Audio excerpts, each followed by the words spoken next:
Hello everyone, my name is Zenitsu, and I'm back with another episode of Spoiler Sundays. So this is the time of the week where I take a look at all of the new news and spoilers that we got for the Digimon card game over in Japan, and, well, talk about them. So as far as news goes, it's kind of a slow news week. There really isn't anything new to really talk about outside of the fact that we are getting a reprint set. I mentioned that last week, and some new details about that reprint set is the fact that it is going to contain 33 brand new cards exclusive to the reprint set. So I don't know what those new cards are going to entail or what the theme behind them is going to be, but the fact that they do have new cards on top of reprinted cards is still pretty exciting to think about. But as far as the spoilers go this week, we got about 28 cards on the docket, so let's just dive right in and start talking about them. First up, we have the brand new Demi-Vmon. So it looks like the full line of all of those protagonist characters are going to be supported in the set. So we already saw last week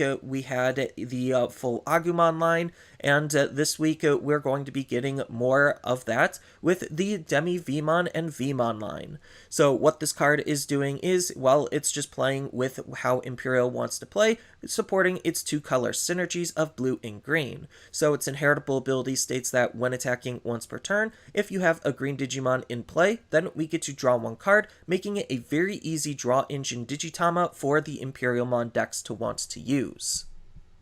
Next up, we have a new version of Vmon. So this new version of Vmon is looking to be one of the best search tools for the Imperialdramon deck to want to adopt. So stat-wise, it's not really doing anything too special, but it does have a really good on-play ability where we get to reveal the top 3 cards of our deck, add a Digimon card with Imperialdramon in its name or free in its traits, and one tamer with Davis in its name from among them into our hand, and then the rest go to the bottom. So this looking for our Digimon and our tamers makes it really powerful, especially since it's not specifically looking for just Davis, it's Davis in its name. So that means we could use this in combination with the duo tamer of Ken and Davis to be able to grab that, as well as searching for our other free Digimon and our Imperials. So this is just one of the better search tools that the deck could think about adopting, and on top of that, its inheritable ability helps us line up some good DNA plays, where at the end of our turn, we get a DNA Digivolve this Digimon and one of our other Digimons into a Digimon from our hand by paying its DNA Digivolution cost. We've seen this type of ability before on other cards, but it's nice to see that it's actually on a Vmon to help the Imperialdramon deck at DNA Digivolve.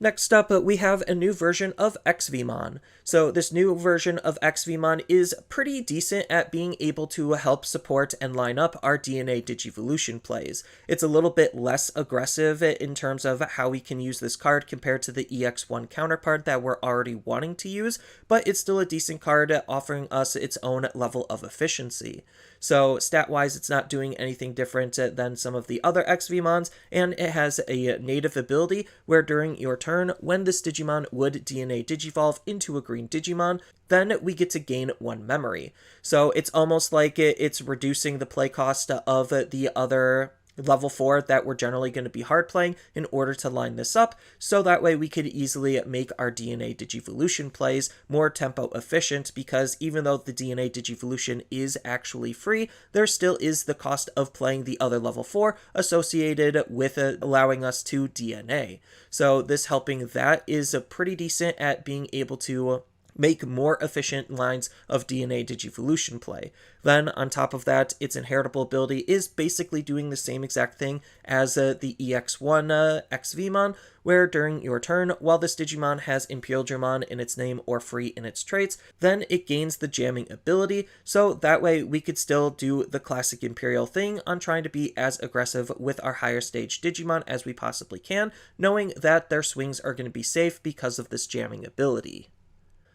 Next up, we have V-Laser. So V-Laser is going to be a 3-costed blue option card with the main ability to trash the top 3 Digivolution sources from one of the opponent's Digimon. So the fact that Imperial seems to want to be trying to dip into source removal is pretty interesting, but not uncommon given the fact that that's a very powerful mechanic that Blue generally likes to play around with. Then on top of that, if we have a green Digimon in play when we use this option, we get to play a level 4 or lower blue Digimon with free in its traits from our hand for free. So it's almost like using the option is going to help set up our Digimon and basically make that Digimon that we're going to be playing cost less than it normally would, because we're paying the cost of the option to play that Digimon as well. So this could lead to some very powerful combo plays, especially since we just saw with the new XVmon, when we DNA Digivolve, we're going to gain a memory for DNA Digivolving, and on top of that, with the Vmon, even if the memory passes on over to the opponent's side, we still are going to be able to DNA Digivolve into our higher stage Digimon, making it look like Imperial's new tech is going to make a DNA Digivolution even easier and more efficient to use. Then its security ability activates its main, which is still pretty good because we could have the ability to be able to spawn a body to then line up our DNA Digivolutions, and still trashing the top 3 is very, very powerful of an ability because we could try to snipe some problematic inheritables that the opponent might be having on their Digimon. Next up, we have a brand new version of Imperialdramon. So this brand new version of Imperialdramon stat-wise is going to be the exact same as the old Imperialdramon that we were using with the starter deck, and it still is going to have that same DNA Digivolution cost as well. Then on top of that, it has its own when Digivolving ability, where we get to trash the top 3 Digivolution sources on all of the opponent's Digimon, which is pretty good because that's just a lot of source removal power packed into one card. Then, if we DNA Digivolved until the end of the opponent's turn, 2 of the opponent's Digimon with no Digivolution sources can't attack. So just being able to strip a lot of their sources and stun their Digimon, they could still block, but taking away a lot of their offensive capabilities still is going to be very hard for them to, well, try to damage race us. Then on top of that, he has an actual inheritable ability for our Imperialdramon to use, versus the starter deck one, which didn't have an inheritable, where at the end of the attack, if this Digimon has Imperialdramon in its name or free in its traits, then we get to gain 1 memory, and as we saw with how Imperial likes to play, he does like to figure out ways to be able to multi-attack, so the fact that this isn't limited to once per turn could be pretty powerful at lining up multiple attacks and gaining value for those attacks. Next up, we have a new version of Imperialdramon Dragon Mode. So, of course, with all of these new Imperial techs, we would see a new Imperial to try to capitalize on it all. So, what this card is doing is he's going to be a green and blue level 6, same as the other one, with 12,000 DP, same as the other one. And he does have an alternative Digivolution ability compared to the other one to try to make him a little bit more efficient to Digivolve up into, where we could Digivolve him for 3 on top of a Imperialdramon or Dino Beamon, or we could just Digivolve him for 4 like normal on top of anything else. Then he has a nice when Digivolving ability for when we actually do go up into him, where if a blue card is in this Digimon's Digivolution source, then we get to unsuspend this Digimon. There's that ability to want to help us multi-attack to try to be as aggressive as we possibly can. And then if a green card is in this Digimon's Digivolution source, we get to suspend one of the opponent's Digimon down. So this is taking a note and a page from the EX1 Imperialdramon, just putting it into some new perspective and a new light. Then on top of that, he has his own end of attack ability, where this Digimon can Digivolve into a Digimon with Imperialdramon in its name from our hand by paying its Digivolution cost, and when we would Digivolve by this effect, then we get to reduce the cost of that Digivolution by 2. So it allows us to easily go up into a fighter mode and reduce the cost of that fighter mode to basically make it free, so that way fighter mode could be as effective and efficient as we possibly can, whether it's going to be a brand new one or the old one that we currently already have seen with the BT8 version. And speaking of fighter mode, next we have a new Imperialdramon fighter mode. So stats and evolution style is going to be very similar, if not the same, to the old fighter mode that we saw in BT8, but he has his own benefits, again, trying to capitalize and take advantage of this whole new evolution line. So he has a when Digivolving ability where we get to suspend all of the opponent's Digimon with no Digivolution sources, which is going to be pretty easy and effective to line up, considering not only does the option want to try to get rid of inheritable sources, but the Imperialdramon will just board wipe get rid of a lot of the opponent's inheritable sources to be able to put this type of ability online. then we get to return one of the opponent's suspended Digimon back to their hand, so it's just rewarding us with some extra removal for source stripping the opponent's Digimon. Then, by returning one Imperialdramon Dragon Mode from this Digimon's Digivolution source back to our hand, then we get to return all of the opponent's suspended Digimon to the bottom of their deck instead. So if we did just go the full line, then we're going to be board wiping the opponent, acting very similar to how Nidhoggmon was, which is going to be absolutely insane to think about using against a lot of go-wide decks. Then, on top of that, he has a secondary ability of his own, where during all turns, for each color this Digimon has in its Digivolution source, it gets plus 1000 DP, which is pretty decent because he's already at 13,000, so the prospect of him being even stronger just makes him a really powerful level 6 Digimon to be playing around with. Then, if this Digimon has 2 or more colors in its Digivolution source, it also gains Security Attack +1 and Blocker, so that way we actually could think about using him not only offensively, but defensively as well, that we could take utilizing this card. And then we're going to be getting the full green evolution line to support the green half of what Imperialdramon is going to be doing. So, of course, we are going to start off with Wormmon, and Wormmon is basically going to be the green counterpart to what we just saw with the Vmon, with the only difference being that it's going to be searching for Ken in its name instead of Davis in its name, making it still just a pretty solid searching tool for that deck to use.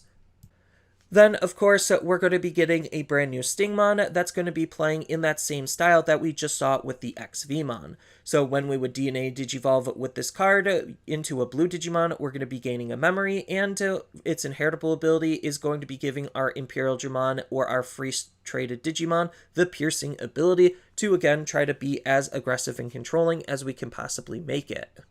And then we do have a new version of Dino-Beamon as well to accompany the deck. So it has the DNA Digivolution that's similar to, well, the old Dino-Beamon that we were already playing around with the when Digivolving ability, where if we DNA Digivolve this Digimon, we get to suspend one of the opponent's Digimon down, and then this Digimon gains plus 3000 DP until the end of the turn. Then this Digimon can attack your opponent's Digimon. So it's allowing us to be able to attack it even if the memory is passing over onto the opponent's side when we fully DNA Digivolve, and the fact that he's going to basically be 11k, ideally swinging into the opponent's Digimon with piercing that we just suspended, is just very aggressive and powerful for a level 5 Digimon to be playing around with. Then he also has an inheritable ability for our Imperialdramon to utilize, where during your turn, once per turn, when your Digimon with Imperialdramon in its name or free in its traits deletes an opponent's Digimon by battle, then we get to trash the top card of the opponent's security stack, so it is rewarding us by burning the opponent's security when we're going to have our higher stage Digimon try to attack and pick off the opponent's other Digimon, on top of the fact that it could have piercing thanks to Stingmon to be able to then deal damage on top of burning the opponent's security. And then to wrap up what this new Imperialdramon line is trying to do, we have a green option in the form of Spiking Strike. So this is going to be a 3-costed green option that's going to try to do something similar to what we just saw with the X-Vmon option. So it has the nice main ability where it's applying a debuff onto the opponent's Digimon, where one of the opponent's Digimon gains an on-delete ability to trash the top card of your security stack. So yours in reference to the opponent, so obviously when we're trying to utilize the green half to suspend the opponent's Digimon down and delete it, then we also are going to be able to continue the burn onto the opponent's security with this type of ability. Then this, like the blue option that we just saw, also is allowing us to try to help play our Digimon more efficiently than their actual play costs. So then if we have a blue Digimon in play when we use this option, we then get to play a level 4 or lower green Digimon with free in its traits from our hand for free, so it's trying to make Stingmon cost 3 instead of the 4 to hard play him, to try to make him as effective and efficient as we possibly can, with, again, its security ability activating its main.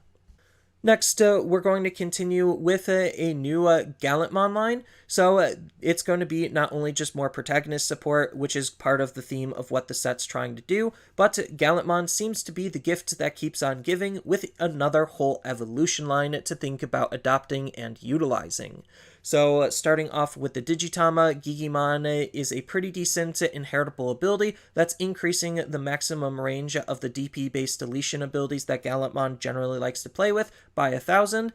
Next, on to the rookie of this Gallantmon line, we have a new version of Guilmon. So this new version of Guilmon stat-wise isn't doing anything too different. He's still going to be in red, and he has an on-play ability where we get to reveal the top 4 cards of our deck and add all Takados from among them into our hand, and then the rest go to the bottom. So he's just looking for our Takado Tamer, which we have a new one to play with on top of the old one, so there's a decent amount of Takados for him to possibly grab. Then his inheritable ability is pretty decent, where during your turn, while this Digimon has Growlmon or Gallantmon in its name, then it gets plus 2000 DP to be able to make our higher level Digimon as strong as they possibly can be for a pretty decent Guilmon to think about utilizing.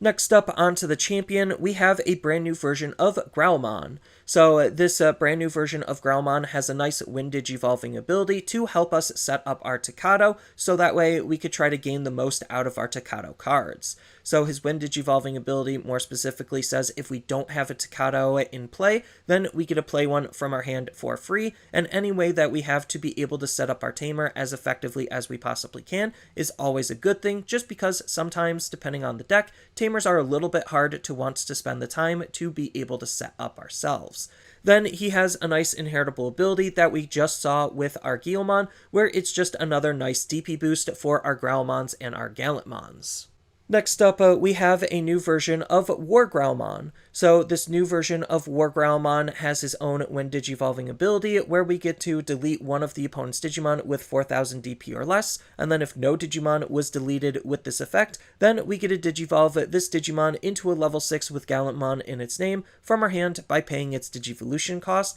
and when this Digimon would Digivolve by this effect, then we get to reduce the cost of the Digivolution by 1. So it's not only just a decent card at trying to remove the opponent's Digimon, but if we don't remove anything at all, just allowing us to turbo up into our level 6 is really, really powerful, because we do have a lot of different Gallantmons that we could think about utilizing with this ability to be able to make cheap and efficient level 6 plays. Then he has a nice inheritable ability for our Gallantmon to think about using, where at the end of the attack once per turn, if the opponent has no Digimon in play, and this Digimon has Growlmon or Gallantmon in its name, then we get to gain 2 memory, so it's rewarding us for trying to keep the opponent's field as clear and empty as we possibly can, which is, well, kind of the goal of what Gallantmon is trying to do, is just delete the opponent's Digimon. And speaking of our Gallantmons, next we have Gallantmon himself, the main level 6 for this new evolution line. So he, stat-wise, isn't going to be doing anything too special, but he does have the raid ability. So the raid ability just allows us to redirect our attack to the strongest Digimon on the opponent's side, so it's just another way for us to try to delete the opponent's Digimon. Then he has a nice Windage evolving ability himself, where we get to delete the opponent's Digimon with 6000 DP or less, so if they have 2 Digimon on the field, this will hopefully delete the weaker one, and then raid will allow us to attack into their Digimon and delete the strongest one.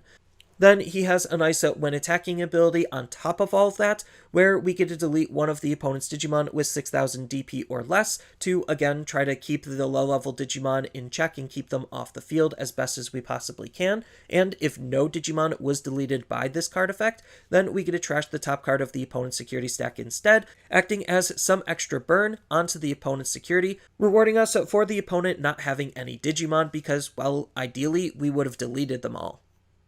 And then we have a new version of Takado. So this new version of Takado is actually pretty interesting. Not only is he going to be the memory setter for the Gallantmon base decks, so anytime we're ever less than 3, he'll just always hard set us to 3 to try to make our plays as effective and efficient as we possibly can. But he also has a nice main ability of his own, where once per turn, by placing a Growlmon or War Growlmon from our trash and this Tamer to the bottom of our Guilmon's Digivolution source, in any order, then we get to digivolve that Digimon into a Gallantmon from our hand, ignoring its level requirements and paying its Digivolution cost. That Digimon also gains 2000 DP for the turn, so this is kind of how they're treating Biomerge, where we're utilizing our Tamer to be able to let any one of our Guilmons be able to warp into a Gallantmon, which is just super powerful because that warp potential could easily help us catch up on tempo to be able to get us back into the game, if not start controlling the game from that point forward, because of all of the different Gallantmons that we could think about using to try to help control and maintain the opponent's field. Next, we have a new version of Betsumon. So Betsumon is making the transition to black and is just being that generic save support card where he could digivolve for 3 on top of any level 4 with save in its text, and has his own inheritable ability where during all turns, this Digimon gets plus 1000 DP, being just a pretty decent generic black card to think about utilizing.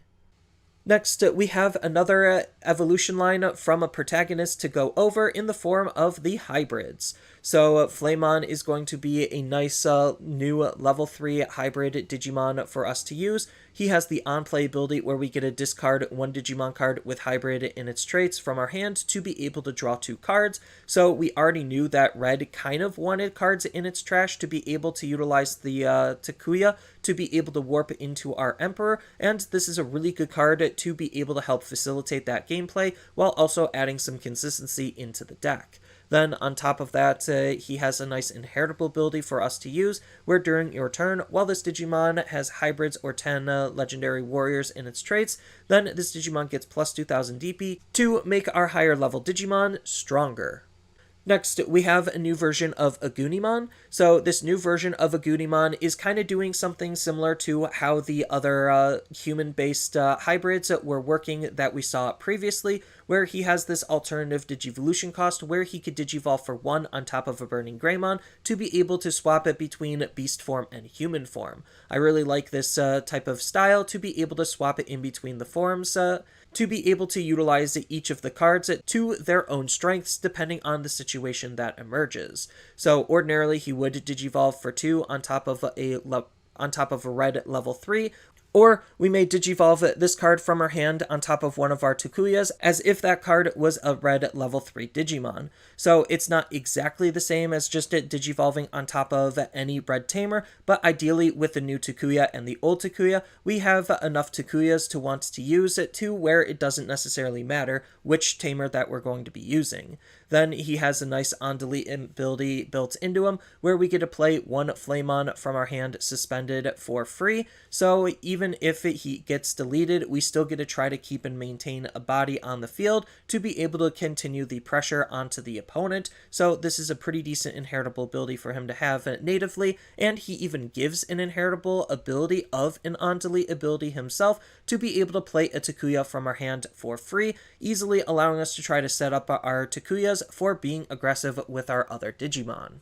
And speaking of our other Digimon and our Burning Greymons, next we have a new version of Burning Greymon that also can Digivolve for 1 on top of an Agunimon. So instead of Digivolving for 0, it Digivolves for 1 between each of the forms, which is okay, considering, well, this card normally costs 3 to Digivolve into on top of a red level 3, and on top of that, he has the ability where we could Digivolve him on top of a Takuya, as if it was a red level 3 Digimon for 2, so we do have alternative ways to be able to utilize Burning Greymon to make him a little bit easier and more efficient to use. Then his ability that we're trying to gain for utilizing him is his when Digivolving ability, where this Digimon gains plus 2000 DP for the turn, making him a pretty aggressive level 4 Digimon swinging for 8k ordinarily. Then his inheritable ability is pretty decent, where during your turn, while this Digimon has hybrid or 10 warriors in its traits, then it gets plus 2000 DP to make our other Digimon that we're going to be using in the deck stronger. Next, we have a new version of Aldamon. So this new version of Aldamon is actually pretty interesting because he has an ability that's going to be triggering from our hand. This isn't gonna act like a hand trap or anything, so don't get concerned. It's just one of the few instances where he's just going to have the ability to alternatively digivolve into him to make him easier to use. So from our hand, his main ability states that we get to place an Agunimon and a Burning Greymon from our trash underneath one of our Takuyas in any order, and then we get to digivolve this card from our hand on top of that tamer as if it was a red level 4 Digimon. So it's just a hand ability that's allowing us to easily basically warp our tamer into a level 5 to be able to try to gain the most out of our Aldamon and our inheritable abilities that we want to line up to make him a very powerful Digimon. Then he has a nice on-delete ability to be able to return Takuya from our trash back into our hand, so that way we then could line up the on-delete inheritable ability to be able to play him again for free. So it's just a good card to be able to be very aggressive with, just because not only that warp potential, but the fact that he's going to help grab our Takuyas back to replay off of our other abilities just make him a very appealing card for the deck to use. And then to round out what the new hybrid Digimon have to offer, we do have a new version of Emperor Greymon. So this new Emperor Greymon is pretty decent. He's a little bit more efficient than the old one, evoing for 3 on top of a red level 5 and only having 11,000 DP, but that's pretty average for, well, your average level 6 Digimon. Then he himself has security attack +1 and a nice when digivolving ability where we get to delete one of the opponent's Digimon with 6,000 DP or less, and then if this card has a red tamer in its Digivolution source, we get to delete one of the opponent's Digimon with DP equal to or less than this Digimon's DP instead, and we already know that this new evolution line wants and does include some extra ways to increase his DP, which will increase the deletion-based ability, basically almost anything we want to delete or can delete on the opponent's field. Then he has a built-in on-delete ability himself, where we get to play a Takuya from our hand or trash for free, so when we're trying to be super aggressive with this card and he does end up getting deleted, we still get to set up our Takuya, so that way we could then go into another Emperor Greymon depending on the Takuya that you're trying to use, and to the other cards you're using in combination to be able to make the hybrid deck as effective and efficient at doing what it wants to do, utilizing this full evolution line. And then, of course, he does come with his own option card in the form of Pyro Dragons. So Pyro Dragons is a 4-costed red option card with the main ability to delete one of the opponent's Digimon with 6,000 DP or less. Then we get to have one of our Digimon with hybrid in its traits gain plus 3,000 DP for the turn and attacks your opponent. So that way, even if this card passes the memory onto the opponent's side, we still are at least able to make an attack with our Digimon thanks to this boost. Then on top of that, it has a nice security ability where it's not exactly activating its main, but it's basically just doing that first half, deleting one of the opponent's Digimon with 6,000 DP or less, acting as just a pretty okay mid to low level removal card. Next up, we have Opossumon. So Opossumon is a pretty interesting Digimon for us to use, just because, well, he's going to be playing around with the save mechanic that we've been seeing on a lot of the cards in the set already, and on top of that, he also is an armor form Digimon himself, so we could think about splashing him into an armor-based deck, even though he doesn't have armor purge or anything. Just the fact that he is still in armor form is something to take note of. But ideally, we're just going to be using him with the save-based decks. So what he's doing is he's a yellow level 4 Digimon. Stats aren't anything too special to write home about, but he does have the alternative Digivolution condition where he could Digivolve for 2 on top of a level 3 Digimon with save in its description, and he has a nice on-play and when Digivolving ability himself, adding some extra usability to how we could use this card to try to dig and set up our tamers. So his ability specifically states that we get to reveal the top 3 cards of our deck. Then we get to play either a Suzaki, a Tobari, or a Mogami from among them for free, and then return the rest to the bottom in any order. So the fact that there's 3 potential tamers that this card wants to play just make this card pretty appealing at setting up, well, those tamers to do whatever they're trying to do. Then he has an on-delete ability himself of save, and then we get to place a Digimon with save in its description from our trash underneath our tamers, so that way he's not only just saving himself, but he's saving another inheritable source as well to be able to line up and fill up our tamers, so so that way they can try to digicross as best as they possibly can. Then he himself has a digicross ability himself of Digicross 2 with one Digimon with save in its description, so that way we could try to utilize our cards to their utmost potential and make him easier and more efficient to use. Then he himself has an inheritable ability of when attacking once per turn, if this Digimon has save in its description, then one of our opponent's Digimon gets minus from DP for the turn, acting as some stereotypical DP reduction for utilizing the save mechanic. Next up, we have Cho Hakaimon. So this is going to be the level 5 that is supposed to pair up with Opasamon. So what this card's doing for level 5 stats aren't anything too special. It has that alternative Digivolution cost with the save mechanic that we've seen on a lot of cards already. And on top of that, it has a when Digivolving ability, where for every 2 cards in this Digimon's Digivolution source, we get to activate the following ability, which is one of the opponent's Digimon gets minus 3000 DP for the turn. So the more inheritables that we're able to stick underneath, the stronger this ability becomes at being able to delete the opponent's Digimon, and the fact that we could separate the instances and basically machine gun this ability with enough inheritables is pretty interesting already to play around with for some good removal. Then on top of that, it has another ability where during your turn, when an opponent's Digimon is deleted by having its DP dropped to 0, then we get to draw a card, so it's rewarding us for trying to DP reduce the opponent's Digimon and delete it through that DP reduction. Then it has a nice inheritable ability for whatever we're going to be using on our higher stages that we just saw with Opasamon, where it's just a when attacking ability once per turn. If this Digimon has save in its description, then one of the opponent's Digimon gets minus 2000 DP for the turn for even more control and removal.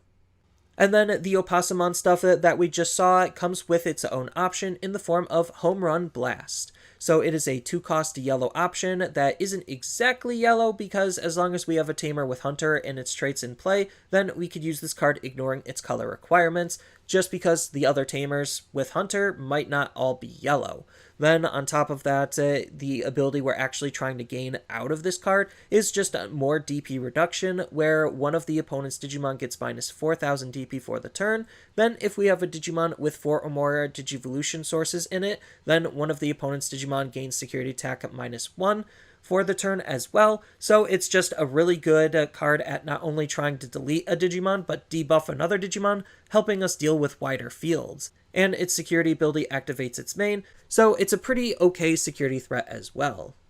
And then the last card that we got spoiled this week is going to be one of the hunters themselves in the form of Eru Suzaki. So Suzaki here has the ability where at the start of our main, we get to place one Digimon card with save in its description from our hand to the bottom of this Tamer, and have one of the opponent's Digimon get minus 2000 DP for the turn, which again, just more DP reduction is pretty decent, especially with all of the Opasamon stuff, just because it's already trying to DP reduce the opponent's Digimon. And then on top of that, it's filling up its materials, so that way we could use with its secondary ability, where during your turn, when one of your Digimon would Digivolve into a Digimon with save in its description, by suspending this Tamer, we get to place one Digimon card from underneath this Tamer to the bottom of its Digivolution source and reduce that Digivolution cost by 1, so it's trying to make our Digivolutions into our higher stage Digimon as effective as we possibly can, which it's already trying to set itself up on top of any other abilities that could easily add inheritable sources underneath. So it's just a pretty decent Tamer for us to use to try to make our evolutions as effective as we possibly can. But yeah, that's all of the spoilers that we got this week. There's just a lot to take in, and the set seems pretty interesting. I'm really happy about all of the protagonist evolution lines, just because it helps flesh out all of those decks, and all of these new save-based decks that are going to be emerging are going to be pretty interesting to see what actually gets utilized with all of the old tools and the new tools as well. So that's all I really have for this video. As always, feel free to tell me your thoughts down in the comments below, and down in the description below are a couple of different ways you could support me and the channel. So I do have a TCG Player affiliate link, so when you use that link to buy cards off of TCG Player, then some of that money will go to supporting me and the channel. I also do make and sell playmats over on Overcard Gamers on Facebook, so when you buy a playmat with my design, then some of that money money will also go to help supporting me and the channel. And on top of all of that, I do have a Twitch account over on twitch.tv/Zenitsu, so giving me a follow and a subscription also helps support me there, and I do play Digimon on top of various other games on that platform as well. So thank you everyone for watching, and as always, don't forget to like, share, and subscribe for more content, and I'll see you in the next video.